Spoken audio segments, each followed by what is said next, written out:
The mountains of South America are known as the roof of the world, home to some of the planet's most majestic sights. It's also one of the hardest places to hide. Your high altitude and rough terrain make traveling long and slow. You must either have an experienced guide or be prepared to get lost. That's what made what happened here so unbelievable. One of the world's most feared fugitives walked free. After confessing to unimaginable crimes, he vanished.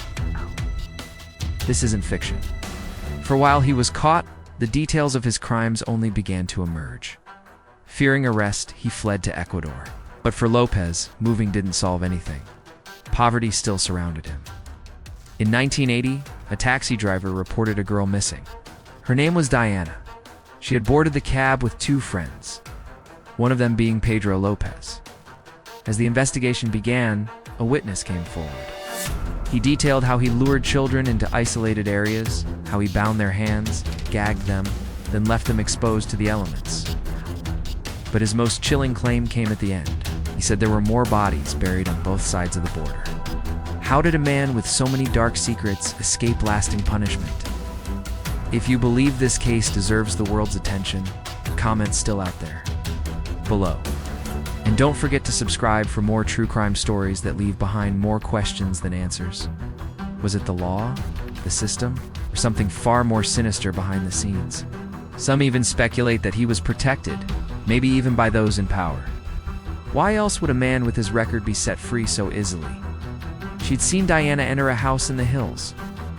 The owner of the house was questioned, and his alibi checked. His name was Pedro López, a Colombian national. Within days, he was arrested. Desperate for money, he returned to his old habits. Then suddenly, he broke down. He confessed to Diana's murder, leading police to her body. Later, he would confess to much more. But his words painted a grim picture of the shadow that haunted the Andes. Robbery, kidnapping, extortion, his targets.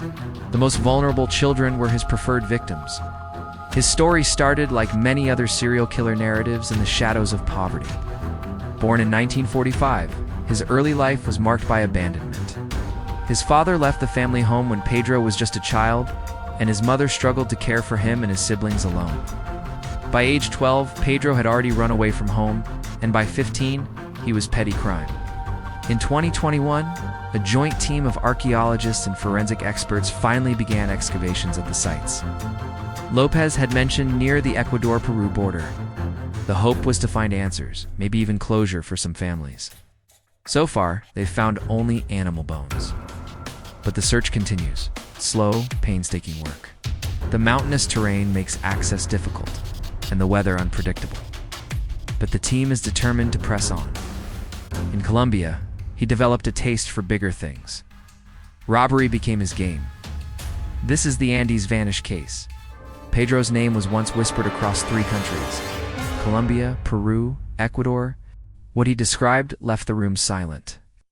But it wasn't just what he said, it was how he said it. Calm, cold, precise. Authorities followed his words, and what they found matched too closely to ignore. And yet, the legal system wasn't ready. Back then, the maximum sentence in Ecuador was just 16 years. He was released early, after only 14 for good behavior. Imagine that. One of the most feared individuals in Latin America walked out. He wasn't a gangster. He wasn't a politician. He was something far more terrifying. A shadow that moved unnoticed. For years, authorities couldn't catch him until one mistake. Caught in Ecuador in 1980, Lopez shocked investigators by admitting far more than expected. But soon after his release, he was back on the streets of Colombia. And in 1993, he was detained again. This time he escaped. Some say he fled to a remote village.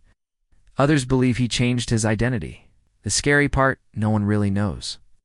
And to this day, he remains on international watch lists, but no confirmed sighting has surfaced. What's truly chilling about this case isn't just what we know, but what we don't. By the late 70s, he was wanted across the country. But this choice led to his downfall. At first, he denied everything, but the evidence was mounting. With each passing hour, Lopez became more agitated. Lopez claimed responsibility for at least 300 murders. Each story was as disturbing as the last. Yet, despite these claims, the Andes remained silent, guarding its secrets close until recently. Criminologists often call this one of the most baffling failures in justice. If you're watching this, it means he's still out there.